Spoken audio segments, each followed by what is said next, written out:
রাত পোহালেই 21শে জুলাই, আর 21শে জুলাই মানেই আমরা যদি দেখি লোকসভা নির্বাচন এবং উপনির্বাচন, তারপরে এটা তৃণমূল কংগ্রেসের জন্য একটা বিজয় উৎসব। আর সেই বিজয় উৎসবকে কেন্দ্র করে তৃণমূল কংগ্রেসের 21শে জুলাই আগামীকাল প্রস্তুতি ইতিমধ্যেই বেশ তুঙ্গে উঠেছে এবং আমরা দেখতে পাচ্ছি যে দূরের জেলা থেকে ইতিমধ্যেই কর্মী সমর্থকরা আসতে শুরু করে দিয়েছে। হাওড়া, শিয়ালদা, কলকাতা স্টেশন হয়ে শহরে উত্তরবঙ্গ এবং দূরের জেলার কর্মী সমর্থকরা সকাল থেকে সেই ছবি আমরা তুলে ধরেছি আপনাদের সামনে। ক্ষুদিরাম অনুশীলন কেন্দ্র হোক, কসবার গীতাঞ্জলি স্টেডিয়াম হোক, আলিপুরের উত্তীর্ণ হোক, সব জায়গায় কর্মী সমর্থকদের থাকা খাওয়ার ব্যবস্থা করা হয়েছে। আর লোকসভা নির্বাচনের সাফল্যের পর কি বার্তা দেন তৃণমূল সুপ্রিমো, সেদিকে নজর রয়েছে সকলের। নজর অবশ্যই থাকবে। সৌরভ আমাদের সঙ্গে রয়েছেন, সায়ন্ত আমাদের সঙ্গে রয়েছেন, আমাদের সহকর্মীরা। সৌরভের কাছে যাই। সৌরভ, দেখো 21-এর এই মঞ্চ না বিভিন্ন সময় দাবি অনুযায়ী স্লোগান পাল্টিয়েছে, জানি না এবার কি স্লোগান হবে। পাশাপাশি মঞ্চে একটা অভিনবত্ব লক্ষ্য করা যাচ্ছে। সৌরভ, একেবারে শুভজিৎ, এই শহীদ তর্পণ মঞ্চ বিভিন্ন সময়ে কিন্তু ঠিকই বলেছ স্লোগান পাল্টেছে। বিশেষত এটা কোথাও একটা তৃণমূল কংগ্রেসের কাছে শপথ গ্রহণের একটা মঞ্চ হয়ে দাঁড়িয়েছে। দীর্ঘ 34 বছরে বিরোধী দল তৃণমূল কংগ্রেস বাম সরকারের পতনের শপথ বারে বারে নিয়েছে এই 21শে জুলাইয়ের মঞ্চ থেকে। পরবর্তীকালে বিজেপি বিরোধিতা এবং কেন্দ্রে মোদী সরকারের বিরোধিতার অন্যতম রণনীতি এবং রণকৌশল ঠিক করবার মঞ্চ হিসেবে কিন্তু চিহ্নিত হয়েছে এই 21শে জুলাইয়ের মঞ্চ। এবং তোমার মনে থাকবে যে 2011-র পর ব্রিগেড প্যারেড গ্রাউন্ডে শহীদ তর্পণের মধ্যে দিয়ে এই মঞ্চ থেকেই কিন্তু এই 21শে জুলাইয়ের উদযাপনের মঞ্চ থেকেই কিন্তু বিজয় উৎসব করেছিল তৃণমূল কংগ্রেস। এবার আমি আমার চিত্র সাংবাদিক বিনোদদাকে বলবো, আমরা কথা বলতে বলতেই তিনি একটুখানি ক্যামেরা ঘুরিয়ে দেখিয়ে দিন যে এবারের 2024-এর 21শে জুলাইয়ের মঞ্চ, এই মঞ্চ কিন্তু নিঃসন্দেহে সদ্য সমাপ্ত লোকসভা নির্বাচনে ভালো ফলাফল করেছে তৃণমূল কংগ্রেস এবং উপনির্বাচনে যে ভালো ফলাফল করেছে তৃণমূল কংগ্রেসের, সেই নিরিখে অবশ্যই এটা একটা বিজয় উৎসব। পাশাপাশি অনেকেই মনে করছেন এই মঞ্চ থেকেই আগামী বিধানসভা অর্থাৎ 2026-এর বিধানসভার প্রস্তুতির ডাক দিয়ে দেবেন মমতা বন্দ্যোপাধ্যায়। অন্যদিকে কেন্দ্রে এই মুহূর্তে নরেন্দ্র মোদী অবশ্যই প্রধানমন্ত্রী, কিন্তু বিরোধীরা আগের চেয়ে অনেকটা শক্তিশালী। সেই ইন্ডিয়া জোটের শরিক হিসেবে কেন্দ্রের রাজনীতি নিয়ে মমতা বন্দ্যোপাধ্যায় কি বলেন, কি রণকৌশল। সৌরভ, এই কেন্দ্রের রাজনীতির পাশাপাশি রাজ্য রাজনীতিতে গত কয়েকদিন ধরে যা যা ঘটে গেছে, ধরো এই শাহজাহান থেকে জায়েন্ট জামাল হয়ে এই চরিত্রগুলোর যে তালিকা দীর্ঘ হয়েছে, সেক্ষেত্রে তিনি কি কড়া বার্তা দেবেন দলের সুপ্রিমো, কি মনে হয়? অত্যন্ত প্রাসঙ্গিক একটি প্রসঙ্গ তুমি তুললে যে একদিকে রাজনীতির কথা তো আছেই, একদিকে আগামী ভোটের লক্ষ্যে এগোনোর কথা তো আছেই, কিন্তু শাসক দল এখন তৃণমূল কংগ্রেস এবং বিগত দিনগুলোতে দেখা যাচ্ছে যে কোথাও শাহজাহান, কোথাও জামাল, কোথাও বিভিন্ন নাম উঠে আসছে এবং সেই জায়গা থেকে দাঁড়িয়ে রাজধর্ম পালনের বার্তা কি দেবেন মমতা বন্দ্যোপাধ্যায়? শাসক দলের সুপ্রিমো তৃণমূল নেত্রী মমতা বন্দ্যোপাধ্যায়, রাজ্যের মুখ্যমন্ত্রী, এই যে বিভিন্ন দুষ্কৃতি তাণ্ডবের ঘটনাগুলো যে উঠে আসছে, এ নিয়ে মমতা বন্দ্যোপাধ্যায় কি বলেন? দলের গোষ্ঠীদ্বন্দ্ব নিয়ে মমতা বন্দ্যোপাধ্যায় কি বলেন? আরও সুসংবদ্ধ দল গঠনের ব্যাপারে মমতা বন্দ্যোপাধ্যায় কি বলেন? দলকে কি বার্তা দেন তৃণমূল সুপ্রিমো এবং রাজ্যের মুখ্য প্রশাসক হিসেবে দলকে কি বার্তা দেন মমতা বন্দ্যোপাধ্যায়? এই প্রসঙ্গ নিশ্চিতভাবে থাকবে এবং সবার নজর রয়েছে মমতা বন্দ্যোপাধ্যায় এই রাজধর্মের বার্তা তিনি কি দেন সেই বার্তার দিকে। মঞ্জুর, নজর থাকবে। সৌরভ, নজর থাকবে, সঙ্গে থাকো। সায়ন্ত আমাদের সঙ্গে রয়েছেন। মঞ্জিরা শুরুতেই যে কথা বলছিল যে বিভিন্ন জায়গা থেকে, উত্তরবঙ্গ থেকে দক্ষিণবঙ্গের বিভিন্ন জায়গা থেকে তৃণমূল কংগ্রেস কর্মী সমর্থকরা ইতিমধ্যেই শহর কলকাতায় আসতে শুরু করে দিয়েছেন। গীতাঞ্জলি স্টেডিয়ামে রয়েছেন আমাদের সহকর্মী সায়ন্ত। সায়ন্ত, ছবিটা সেখানকার। একদমই। দেখো শুভজিৎ, তোমাকে আমি গীতাঞ্জলি স্টেডিয়াম যেখানে আমি রয়েছি কসবার, সেখানে দুটো বিষয় তোমাকে গুরুত্বপূর্ণভাবে তোমাকে বলবো। একটা হচ্ছে এখানে মালদহ মুর্শিদাবাদ থেকে মূলত কর্মী সমর্থকরা আসতে শুরু করেছে। আমি আমার ক্যাম্পাসের গৌরবকে বলবো দেখানোর জন্য যে ইতিমধ্যেই মালদা মুর্শিদাবাদ থেকে বহু কর্মী সমর্থকরা গতকাল থেকে আসতে শুরু করে দিয়েছেন, এবং যাতে এই দুটো জেলা থেকে যতটা সম্ভব ভালো জমায়েত করা যায় সেই লক্ষ্যেই কিন্তু তারা মূলত আসতে শুরু করেছেন। এবং এই গোটা কাজের তদারকিতে রয়েছেন কলকাতা পুরসভার 108 নম্বর ওয়ার্ডের তৃণমূল কাউন্সিলর সুশান্ত ঘোষ।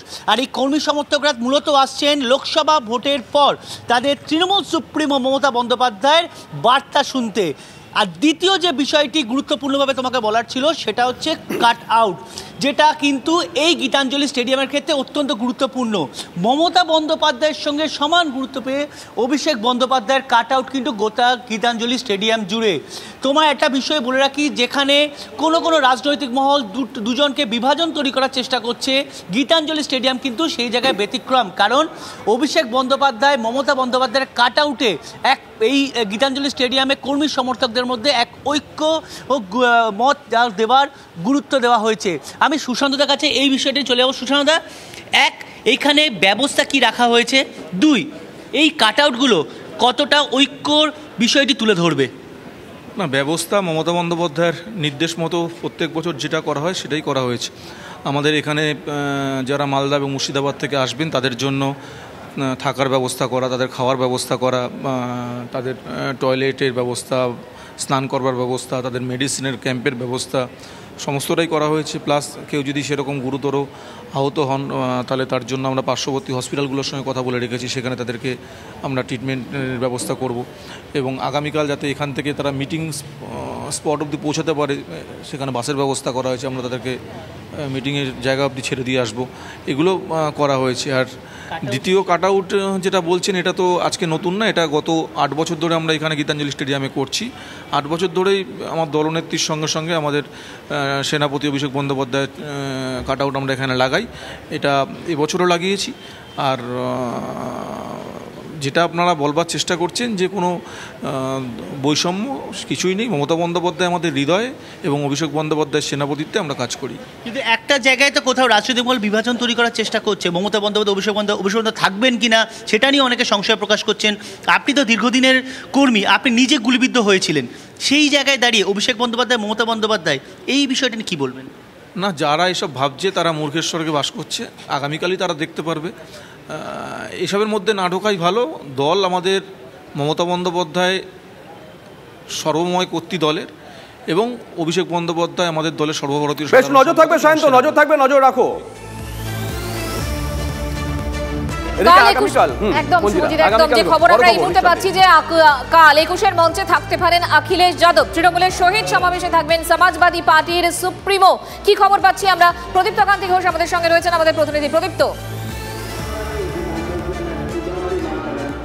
দেখো 21শে জুলাইয়ের সমাবেশ খুব স্বাভাবিকভাবেই রাজ্যে তৃণমূল কংগ্রেসের শক্তি পরীক্ষার দিন, এবং সেখানে উপচে পড়বে কর্মী সমর্থকদের ভিড়। আর তাই চাক্ষুষ করতে চান সমাজবাদী পার্টির প্রধান অখিলেশ যাদব, এবং তিনি সে কারণেই আগামীকালের মঞ্চে থাকতে চেয়ে আগ্রহ প্রকাশ করেছেন। তিনি নিজে ফোন করেছেন তৃণমূল নেত্রী মমতা বন্দ্যোপাধ্যায়কে, এবং তারপর এখনো পর্যন্ত আমরা যা জানতে পারছি মমতা বন্দ্যোপাধ্যায় খুব স্বাভাবিকভাবেই সবুজ সংকেত দিয়েছেন। ফলে সেই জায়গা থেকে আগামীকালের যে শহীদ দিবসের মঞ্চ ধর্মতলাতে, সেখানে উপস্থিত থাকতে পারেন অখিলেশ যাদব।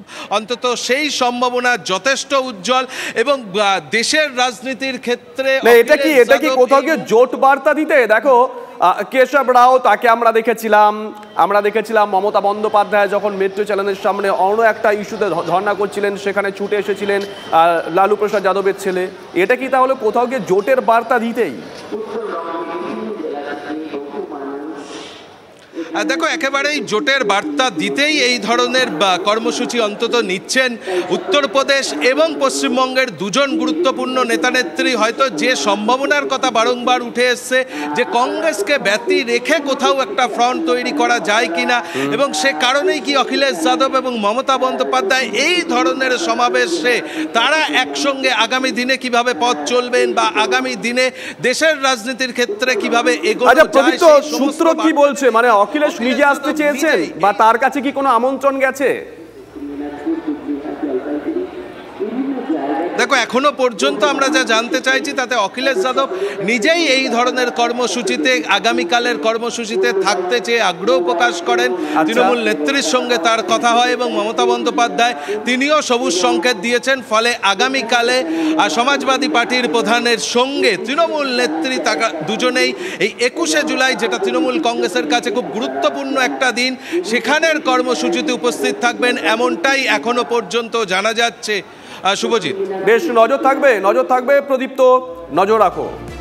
শুভজিৎ, এবার আরো একবার আমরা চলে যাই ক্ষুদিরাম অনুশীলন কেন্দ্র, কারণ দূর দূরান্ত থেকে যে সমস্ত জেলার মানুষজন, কর্মী সমর্থকরা, তৃণমূল কংগ্রেসের কর্মী সমর্থকরা তারা আসছেন, তারা সেখানে থাকছেন, থাকা খাওয়ার ব্যবস্থা সেখানে করা হয়েছে, কারণ রাত পোহালেই 21শে জুলাই। অরিত্র রয়েছেন আমাদের প্রতিনিধি, সরাসরি চলে যাব অরিত্রর কাছে। অরিত্র, বিরোধীরা বলে থাকেন, অভিযোগ করে থাকেন যে ডিম ভাতের উৎসব, কি বলছেন তৃণমূল কংগ্রেসের কর্মী সমর্থকরা?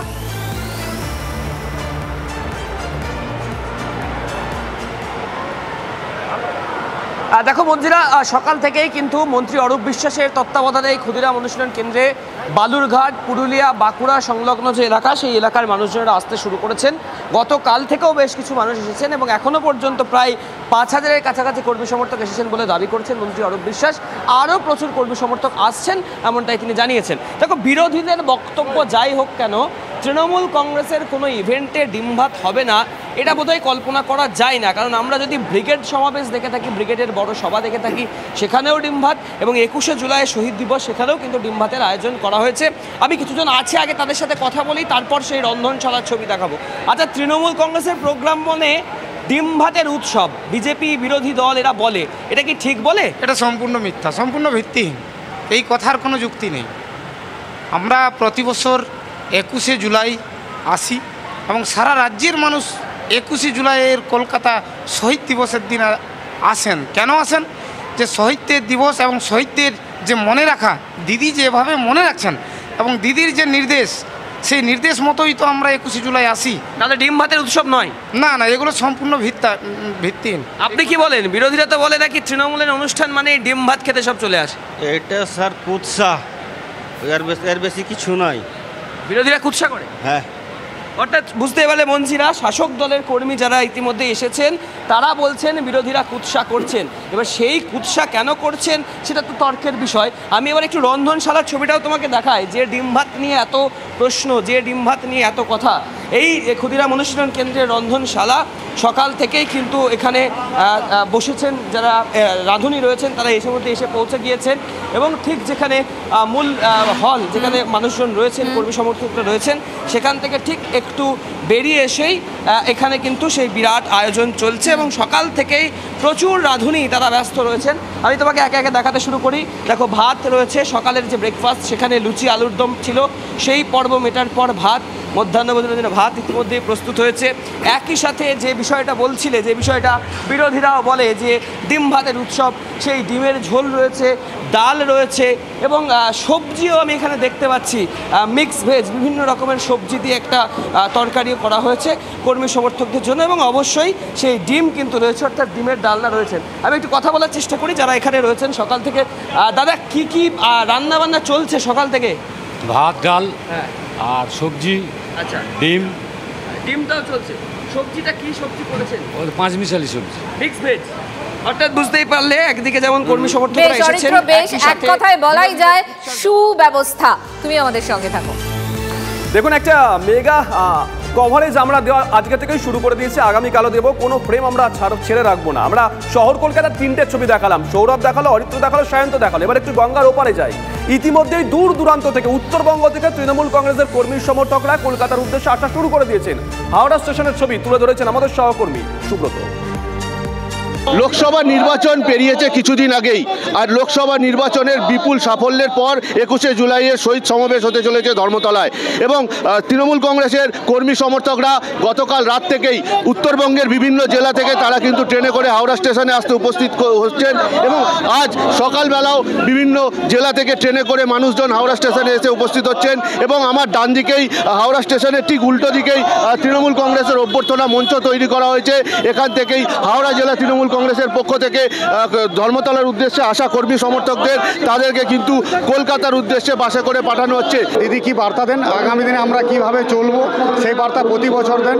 এবারও সেই বার্তা নেওয়ার জন্য শহীদদেরকে স্মরণ জানানোর জন্য পুরুলিয়া থেকে আমাদের কর্মীরা বাঘমুন্ডি থেকে এসে উপস্থিত হয়েছে, পুরুলিয়া থেকে এসে উপস্থিত হয়েছে। আমরা প্রায় 3000 খানেক লোক এসেছি বাঘমুন্ডি ব্লক থেকে। হাওড়া স্টেশনে প্রতি বছর যেমন ব্যবস্থা করা হয় এবছর বিশেষ ব্যবস্থা নেওয়া হয়েছে, কারণ এবছরে যে মানুষরা আসবেন তারা আগে সব রেকর্ডকে ভেঙে দেবেন। আমাদের কর্মীদের মধ্যে ভীষণ উচ্ছ্বাস আছে। আমরা কাল থেকে সবাই রেডি হয়েছি, সমস্ত গ্রামের মানুষ, এক একটা গ্রাম থেকে 150-200 করে লোক আসছে, প্রচণ্ড লোকের খুশি। এবারের এই শহীদ সমাবেশ তা কিন্তু অত্যন্ত গুরুত্বপূর্ণ হতে চলেছে বিধানসভা নির্বাচনের আগে। হাওড়া থেকে সুব্রত বন্দ্যোপাধ্যায়, TV9 বাংলা। রাজ্যের বিভিন্ন প্রান্ত থেকে কর্মী সমর্থকরা আসছেন। কিসে করে আসছেন? ট্রেনে করে আসছেন, বাসে করে আসছেন। তার ফলে বেশ কিছু বাস তুলে নেওয়া হয়েছে। আর এই বিভিন্ন রুটের বাস তুলে নেওয়ার কারণে কি হচ্ছে? যাত্রী দুর্ভোগ বাড়ছে। বাঁকুড়ার ছবি দেখা গেছে, যাত্রী দুর্ভোগ বাড়ছে এবং যেটা মনে করা হচ্ছে যত সময় এগোবে, যত বেলা গড়াবে, তত এই দুর্ভোগ বাড়তে থাকবে। রাত পেরোলেই তৃণমূলের 21শে জুলাইয়ের সমাবেশ, আর সেই সমাবেশে যোগ দিতে বাঁকুড়া জেলা সহ বিভিন্ন প্রান্ত থেকে তৃণমূল কর্মী সমর্থকরা কলকাতার উদ্দেশ্যে রওনা দিতে শুরু করবেন। আর তার জন্যই বাঁকুড়া যে কেন্দ্রীয় বাসস্ট্যান্ড রয়েছে সেই কেন্দ্রীয় বাসস্ট্যান্ড থেকে যে সমস্ত বিভিন্ন রুটের বাস সকাল থেকে বের হয়, সেই বিভিন্ন রুটের বাস বেশ কিছু তুলে নেওয়া হয়েছে। আর তার ফলে যাত্রী দুর্ভোগ শুরু হয়েছে কার্যত সকাল থেকে। কখন বসে আছেন আপনারা? 1-1.5 ঘন্টা হয়ে গেল। কোনো বাস পাননি? না। এত দেরি কি হওয়ার কথা না? না না, এত দেরি হওয়ার কথা নয়। কতক্ষণ দাঁড়িয়ে আছেন? তারপরে 1.5 ঘন্টা 2 ঘন্টা মতো। কি বলছে এবার বাস? কি বলছে এখন তো কোনো মানে বাসে যে কার সাথে যোগাযোগ করবো সেটাই এখনো পাচ্ছি না। আমরা তো সেরকম কিছু জানি না, বাস কি আসে নাই না কি চলে নাই না কি ব্যাপার। বাঁকুড়া থেকে ক্যামেরায় বোধন কর্মকারীর সঙ্গে হীরক মুখার্জি, TV9 বাংলা।